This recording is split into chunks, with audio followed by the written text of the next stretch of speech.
so exciting to be in Paris again. It's been a few years, and it's always good to be back here. This is the best show in the world.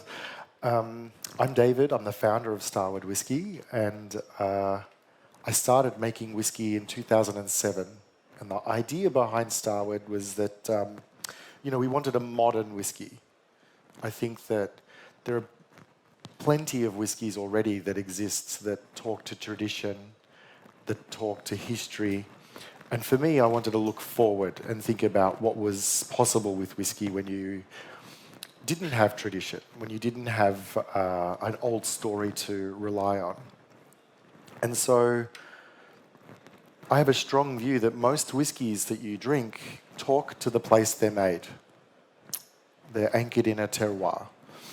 And for me, that's not only ingredients, but also the culture of the place. And so Starward is a little bit of a love letter to my hometown, Melbourne. It's something that, I'm really proud to share with you. And the big thing that we are inspired by is using Australian red wine barrels. Now, we all know that Australian red wine is the best red wine in the world, of course. So instantly, the whiskey is going to be amazing because of that as well.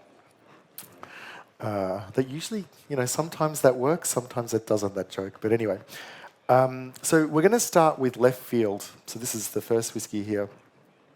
And I'm excited to share this with you because actually we use French oak barrels. So these are barrels that are coopered more often than not in France and transported to the wineries.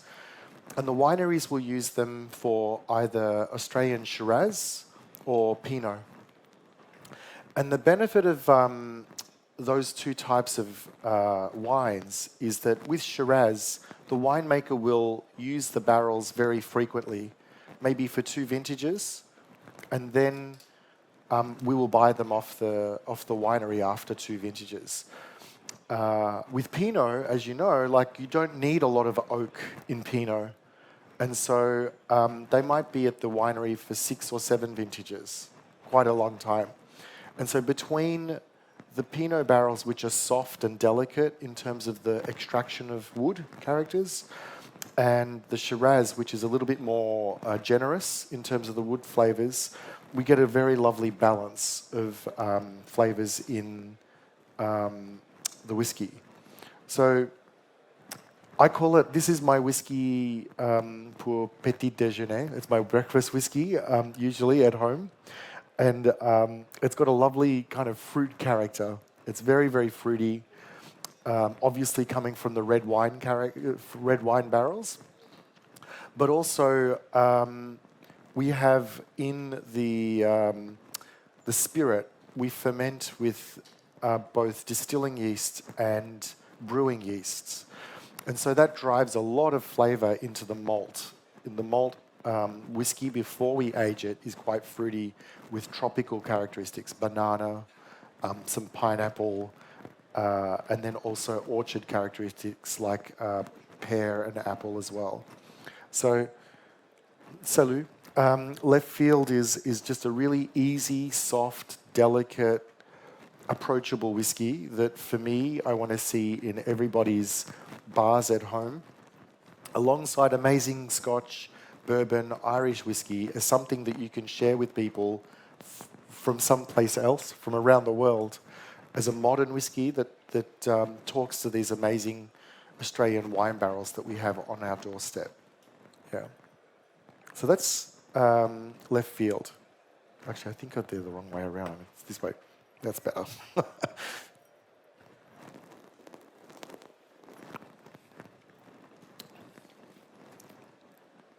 It's got a little bit of spice. It's a bit round. There's a delicate sweetness to it, but it's not supposed to be the most intense whiskey. In fact, it's supposed to be something that can bring people into the whiskey family. The next whiskey we're going to taste is called Nova. Nova is a mixture of both French oak barrels that we source from these wineries, as well as American oak barrels. So these American oak barrels often have Shiraz and Cabernet. And just like the Shiraz producers using French oak, they will rotate the barrels out of the winery very quickly, within 1 or 2 years.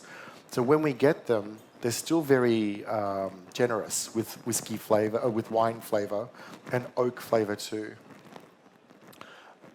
When I started the distillery, I was very fortunate to work with smaller winemakers who had their own cooperage on site. So the barrels were actually made on site. It gave me the opportunity to learn a little bit more about which barrels work best with Starward. Because initially my idea was, if it's an expensive wine, then it's going to make a good whiskey. And that's not necessarily the case. You know, we need specific characters from the wine barrels that we can only source from particular wineries that treat their barrels in a particular way. So Nova is a mixture of French oak barrels, about 55% French oak and 45% American oak. And you see it straight away in a lot of that chocolate, vanilla, additional caramel characteristics that come compared to just left field, which is a little bit more refined.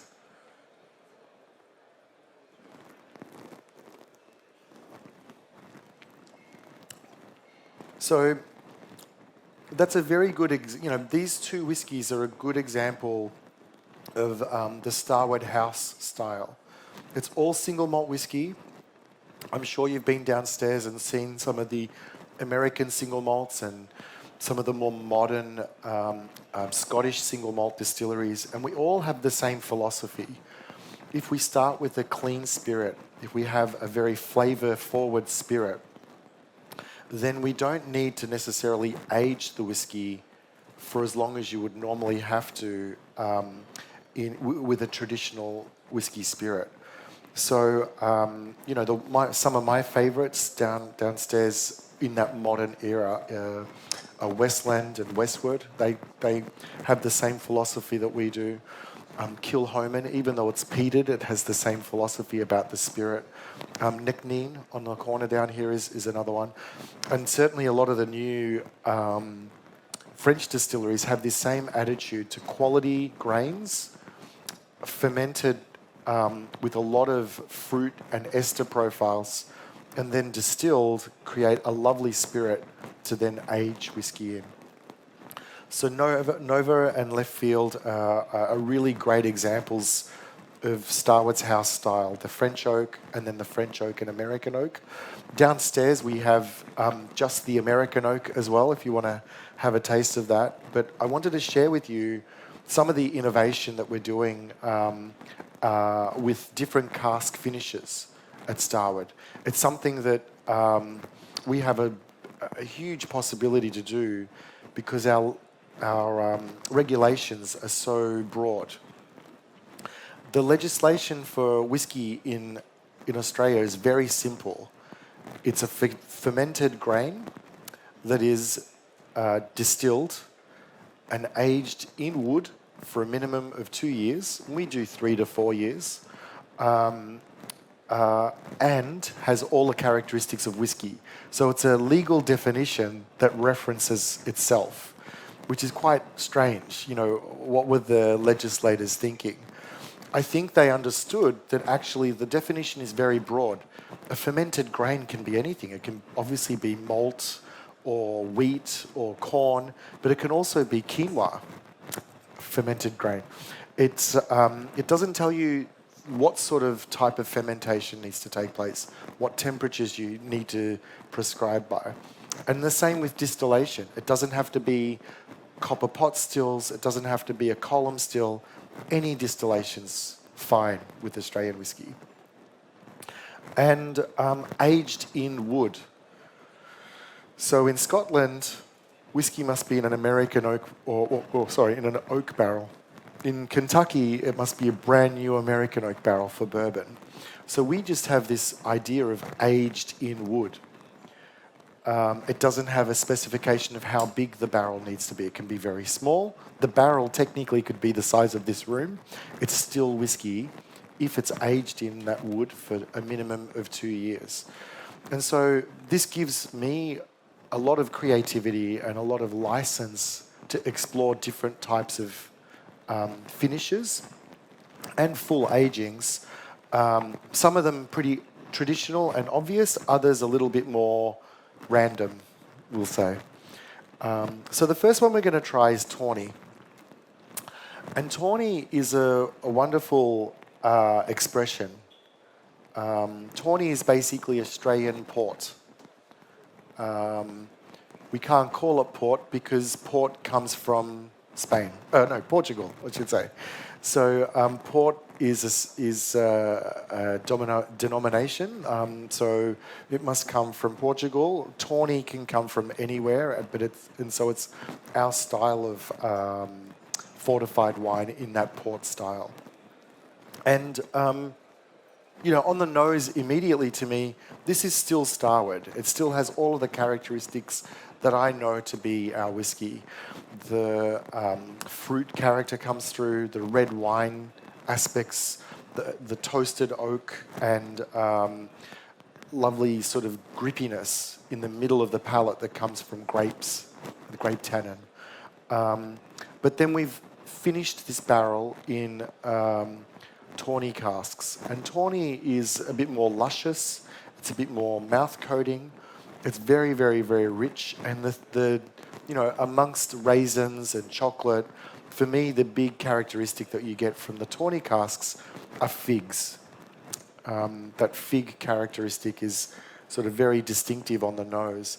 And so even though I'm sure we've all had portwood casks, one of my favourites is obviously, is from the Balvenie. This is very, very different style because of the wine aging and then the tawny finish, which is a different style of port.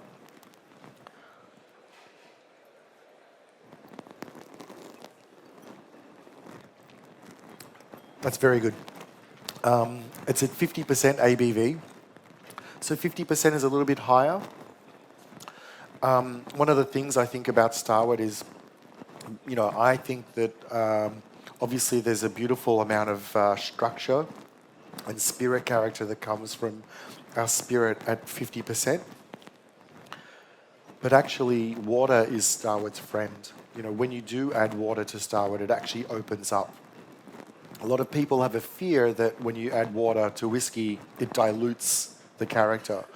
But because we're using these amazing wine barrels that are still saturate, the barrels themselves still have wine in them, we get a lovely texture and a lovely kind of fruitiness that comes from adding water to the whiskey. So I'd encourage you with these last three to add some water to explore how the whiskey transforms as you experience it a little bit more dilute. So tawny, I think tawny barrels are really interesting because when we get these fortified wine barrels, we need to recooper them. Unlike red wine, the beautiful thing about our Melbourne is that we are 1 day's drive away from 90% of red wine production in Australia. So the winery can empty the barrel in the evening. We can transport the barrel to the distillery, and then in the morning we can fill the barrel still wet with wine.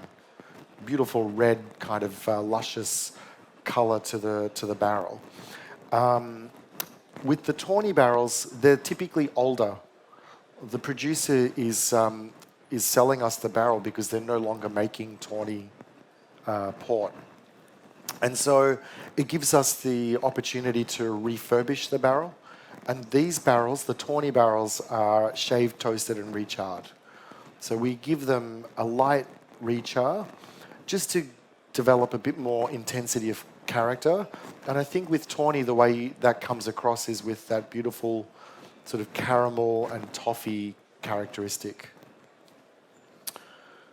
Okay, so that's pretty traditional, tawny. I mean, that's a relatively straightforward sort of finish for most distilleries. The next one we're going to try is apple brandy. So this was actually, I wouldn't even think of it as a finish, really, because it was more than half the maturation was done in the apple brandy cask. So this is a 5-year-old whiskey, and we'll talk about age in a moment with Starward. The first 2 years were in red wine barrels, like Nova, a mixture of American oak and then French oak. And then the last 3 years were in an American oak apple brandy cask. So this is from an American producer. So we imported the barrel from the United States and then transferred the contents of one barrel into the apple brandy cask for another 3 years. So you can see instantly on the nose, it's very, very different. You get a lot more of that orchard characteristic coming through.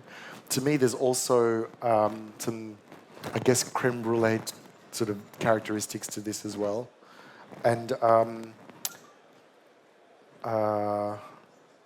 quince, I'm not too sure what the equivalent is, but you normally have quince, yeah? Sort of, to me, there's a lovely quince character to this as well, that you know is expressed through the spirit.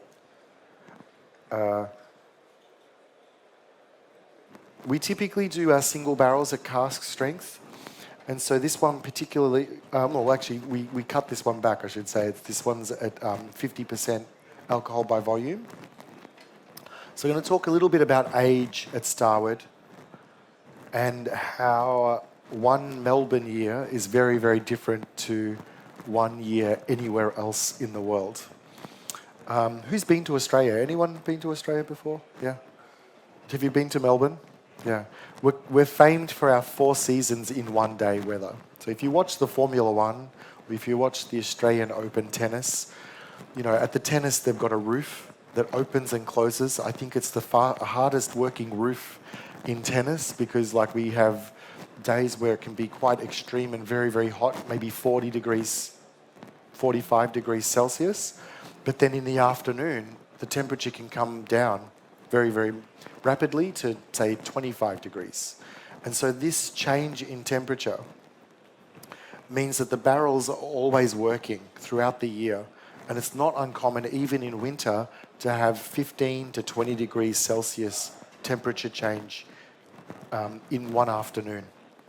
And so this temperature change means that the barrels are working all the time. But, you know, if you think of modern distilleries like Kavalan in Taiwan, or there's a lot of amazing distilleries in Austin, Texas, they're typically just hot and tropical, or hot and dry if we're in Texas. Melbourne has a very varied temperature. It can be hot and it can be cold. Of course, we have the big desert in the middle of Australia, the outback, and everybody's familiar with that. And when the wind comes from the north into Melbourne, we get influenced by that wind. It's very much like being in Sicily and getting winds from Africa, hot and dry. But we also have another desert to our south called Antarctica. And so if the wind comes from the south into Melbourne, it's very, very cold and very humid because of the water. And so the humidity and the dryness means that we evaporate equal parts alcohol and water. So when we fill our barrels at 55% alcohol by volume, after 3 to 4 or 5 Melbourne years, the alcohol and the water have evaporated equally. It doesn't go up and it doesn't go down. More often than not, if it's going to move up or down, it will go a little bit up. So we fill at 55, maybe we empty at 56 or 57. But we have evaporated maybe 20% of the barrel in 3 years. So it's very, very, very rapid maturation and aging, but also very balanced. So we deliberately add more water at the beginning when we fill the barrel. It's a very low aging. More frequently, Scotch whisky distilleries and other distilleries age their whiskies at 63 to 65% alcohol by volume in the barrel. And particularly in Scotland, the alcohol goes down over time. So we start lower. We're aging water. We add water, but that makes for a very balanced, a very mellow, a very easy drinking whiskey after 3 to 4 Melbourne years. This one's 5 years with the apple brandy, and we find that ex-spirit barrels, if it's ex-bourbon or ex-brandy or ex-cognac or ex-Starward barrels even, they take a little bit longer to age. So instead of 3 Melbourne years, which is often the case with Nova and Left Field, we'll need 4 to 6 years with the ex-brandy, ex-bourbon, ex-Starward barrels. But this is delicious. It's available exclusively with the Maison de Whisky. And I love kind of sharing these different barrel expressions that we have available because we have the license to explore different types of whiskies that other distilleries by law are unable to do.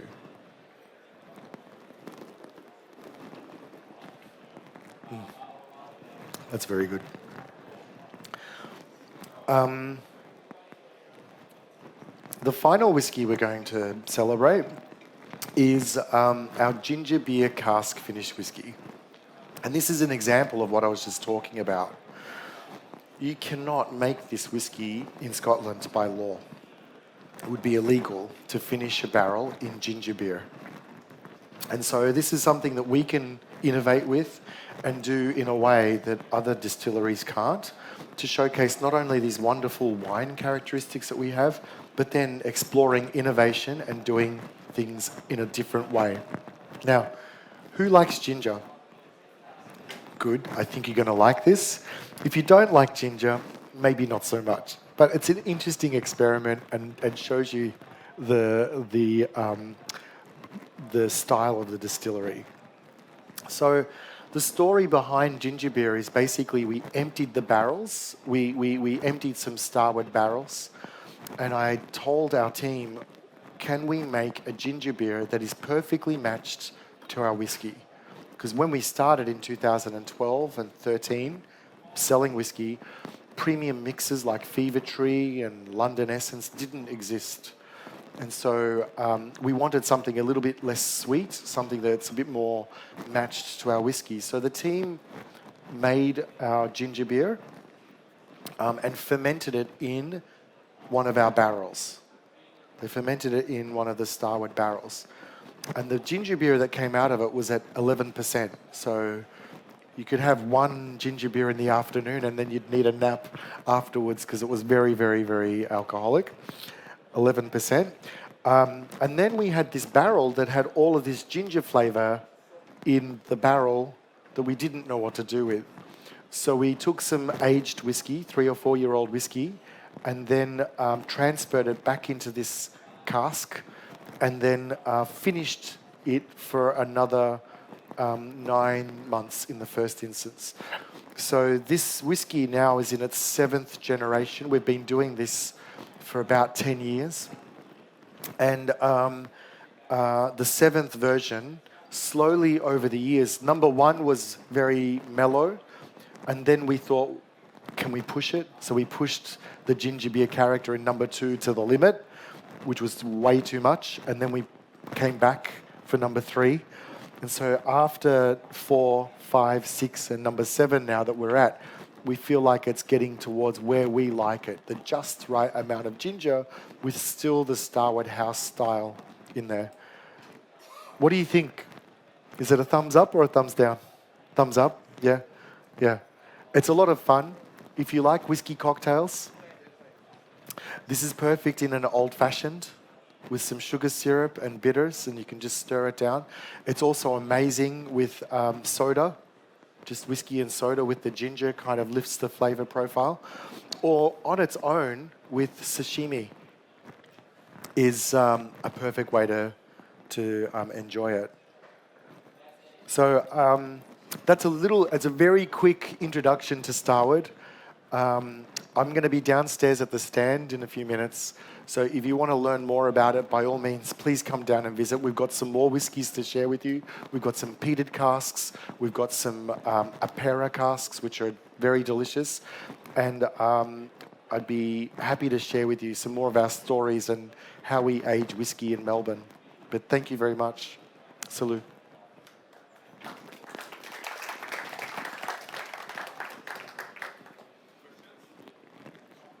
Any questions? Nope. Yeah.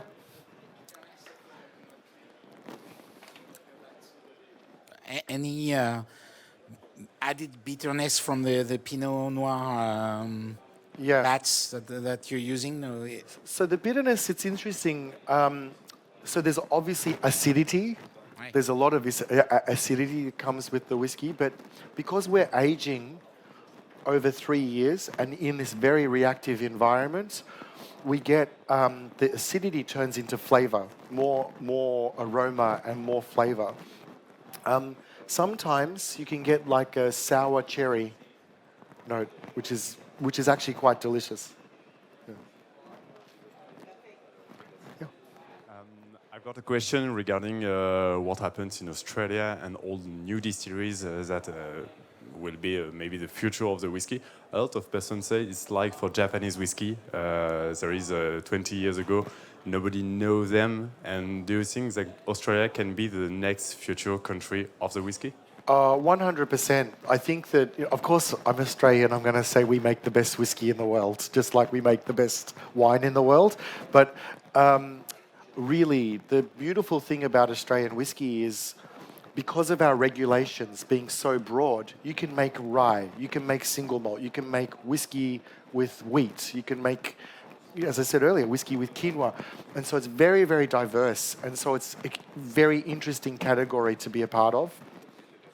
And importantly, I genuinely mean this, the quality coming from Australia is outstanding. I would happily take the keys to other distilleries and call them my own.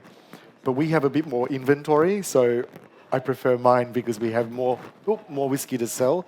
But the quality is amazing, and most definitely I think everybody should keep a very close eye on the next generation of whiskey distilleries. Any more questions? Yeah. Thank you. I have a question about the wine barrels. Do you have sometimes the off flavors coming from, bad barrels, acidic, sulfury, and so on? How do you handle it? So sulfur is our enemy, obviously. And so we have at the distillery winemakers that are our blenders. So the people that make all of our whiskies actually come from winemaking backgrounds. And so we work with the wineries to understand the story of the barrel. Where did it come from? Which forests? Which cooperage? What wines have you used in it? Has it had sulfur in the past? And we work with them very closely to make sure that they're not sulfured. And if they are, we just don't work with them anymore.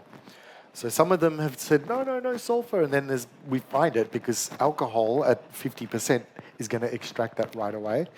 And so very quickly we've learned which wineries we can work with and which ones we can't.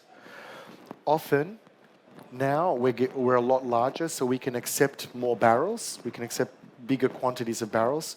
But in the early stages of the distillery, we needed to work with winemakers to say, can you slowly empty your barrels? Because if you deliver 200 barrels to my door tomorrow morning, maybe I can fill 50, and then the other 150, the wine is going to turn into vinegar. And vinegar-aged whiskey, it's not very good. Ask me how I know. And so, we work with them to schedule when they empty the barrels so that we can fill them wet. Sometimes it's impossible, so some of the barrels that we use, particularly in Nova and the higher proof whiskies, is actually shaved, toasted and recharred as well. But the majority is all wet filled. Wine out, whiskey in. Yeah. So you like unusual finish. What did you try and expected some things about and it didn't work? And at the opposite, what kind of finish did you see over the world and liked and which are very unusual? Yeah. I had an expectation that the sweeter dessert wines would be just absolutely delicious. But I think with Starward, because we're using wine as a starting point, the sugar on top of the wine creates something that's very, very overwhelming. It becomes almost like a dessert whiskey wine syrup. You know, like it's very, very, very, very sweet. And we have an audience for that, but that's not my favorite. When it's too sweet, I feel like we don't get balance. And that's critical for us, is to have whiskies that are imbalanced. I was really scared to finish whiskey in Isla casks. So my middle daughter's name is Isla. I love peated whiskies. But, you know, for me, I was very concerned that using casks from Isla would be too much. Just too much intensity of flavor. But actually, I was really surprised at how balanced the spirit character, the wine character, the oak character, and then the peat sort of work together. So that's been a welcome surprise. And the ginger beer cask, you know, this in Australia is like a cult following. We can make thousands of bottles and we still always sell out because people just want to get the next one. But, you know, fortunately, we always set aside a little bit for Europe and a little bit for America, even though all of the Australians get very upset that then they can find it on, you know, the whisky.fr or in London. But for me, it's important that we share all of this amazing innovation that we're doing with everybody around the world. Yeah?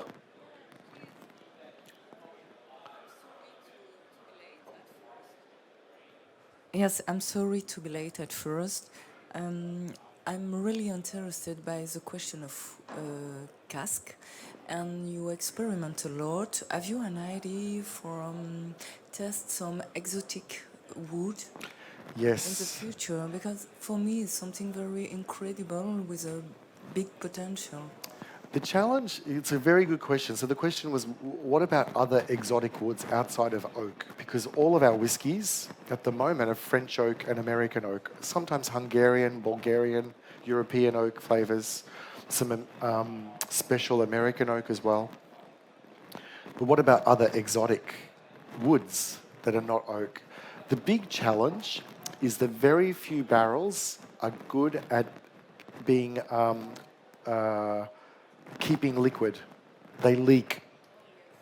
And so the complication is finding barrels that don't leak, that are actually tasty. And so very quickly the number limits down. But what we can also do is infuse oak into the barrel, or infuse different exotic woods into the barrels. And we've been doing some experimentation with that in terms of different Australian native woods that we can then have as part of the whiskey as an accent for flavour. So that's coming, but it's a very difficult process to get right.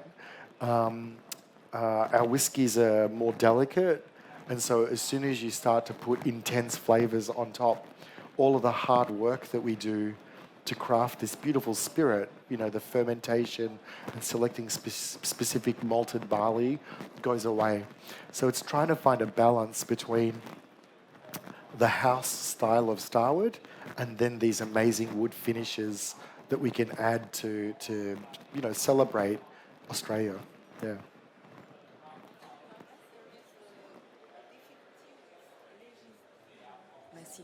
And if you permit, there is difficulty with legislation in Australia for this, because I spoke one time with Daniel Baudin, Rome, Le Trois Rivières, and he said the idea is fascinating him.